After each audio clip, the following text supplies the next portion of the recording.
Olá, meus amores! Pois bem, hoje nós vamos fazer um passeio pela história, sinalizando alguns tópicos do capítulo 6 ao capítulo 9. Aqui é a professora Marley Carvalho, falando com as turmas do 7º ano. Pois bem, Reino de Gana. O continente africano pode ser dividido em duas grandes regiões delimitadas geograficamente, que é a África do Norte e a África subsaariana. Mas estou falando sobre a África por quê? Porque quero sinalizar fatos sobre o Reino de Gana. O intenso comércio através do Saara contribuiu para a formação de um poderoso reino na região do Sahel, onde hoje se encontra a Mauritânia. Era o Reino de Gana, formado por volta do século IV, a partir da união de aldeias, povoados e outras comunidades que viviam nas proximidades das bacias do Alto Níger e do Alto Senegal. Mas se eu estou falando do Reino de Gana, eu também tenho que falar da atividade econômica. E qual era a atividade econômica desse reino? A principal atividade era o comércio, sobretudo o de ouro e de sal. Bom, vamos então falar um pouquinho da América. Vamos lá, a América Espanhola, a América antes dos europeus. Antes da chegada dos europeus à América, em 1492, o continente era ocupado por uma grande variedade de povos. Pois bem, esses povos também estou falando das três grandes civilizações que se destacaram no meio desses povos: os maias, os astecas e os incas. Pois bem, vamos falar um pouquinho então da sociedade asteca. Os astecas, ou mexicas, como eles autodominavam, eram um povo originário do norte do atual México. A sociedade asteca era uma sociedade igualitária.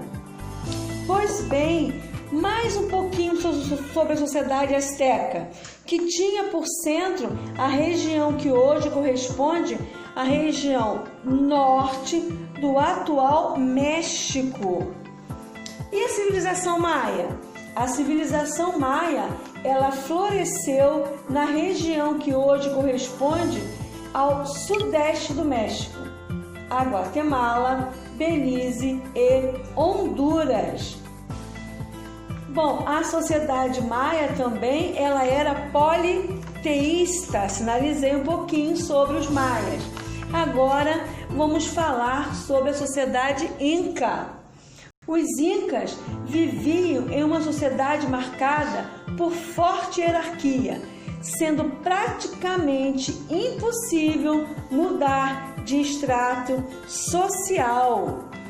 Bom, nós também temos que falar sobre os espanhóis e os indígenas. Bom, essa relação, como foi essa relação? O encontro entre espanhóis e indígenas resultou no compartilhamento de técnicas, saberes e práticas dos dois grupos. Mas nem sempre foi tão bom esse encontro. Por quê? Porque os espanhóis construíram muitas cidades sobre as antigas cidades indígenas. Mas por que eles fizeram isso? Bom, os colonizadores construíram suas cidades coloniais sobre as cidades dos nativos como uma maneira de tentar apagar a memória coletiva dos vestígios da civilização dominada que antes ocupava aquela região. Importante citar também que no século XVI a conquista e a ocupação da América pelos espanhóis dizimou a população indígena e destruiu as estruturas agrárias anteriores às conquistas. Bom, gente, vamos falar um pouquinho do Brasil? Estamos falando de sociedades indígenas, vamos falar dos povos tupis. A sociedade tupi era igualitária, não existindo propriedade privada ou divisão de terras. A divisão do trabalho era baseada em critérios de sexo e gênero. Homens e mulheres produziam seus pertences, como cestos, redes, arcos e flechas. Mas era um pouquinho separado. Vamos lá? Os homens eram responsáveis pela caça e pela pesca, também pela defesa da aldeia e pelo preparo do terreno para o plantio de alimentos. As roças eram feitas pelos homens, mas também as mulheres eram responsáveis por tomar conta das crianças e por preparar os alimentos. Cuidavam também do plantio e da colheita de vários alimentos, como por exemplo amendoim, milho e batata doce. Agora vamos falar um pouquinho sobre sobre a Inglaterra, os ingleses na América, essa conquista dos ingleses na América.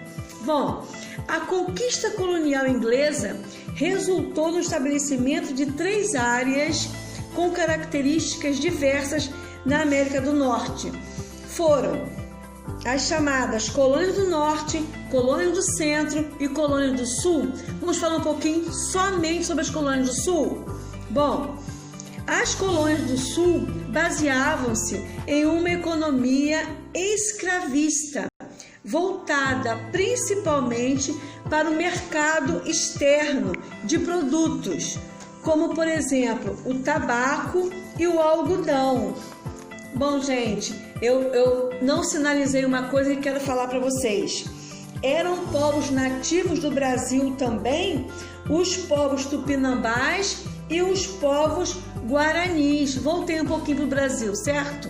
Então nós estamos vendo aqui tópicos dos quais eu vou sinalizar e vou cobrar na prova, na P2, certo? Então eu falei sobre os capítulos 6, 7, 8 e 9, sinalizando sempre alguns tópicos importantes. Eu passeei um pouquinho, então, pela história, sinalizando esses tópicos. Prestem atenção e estudem bastante. Eu quero que vocês prestem bastante atenção em todos os capítulos, tá? O capítulo 6, por exemplo, ele está falando sobre os reinos africanos. O capítulo 7, sobre os espanhóis e ingleses na América. O capítulo 8, sobre... o capítulo 7 sobre povos da América, o capítulo 8, espanhóis e ingleses na América, e o capítulo 9 sobre os povos indígenas do Brasil. Então eu quero que vocês prestem bastante atenção. Eu não sinalizei o capítulo 6, gente, reinos africanos. Então eu quero que vocês fiquem atentos, estudem pelos pontos, pelos textos do livro, estudem também pelas videoaulas que eu tenho preparado, tá bom?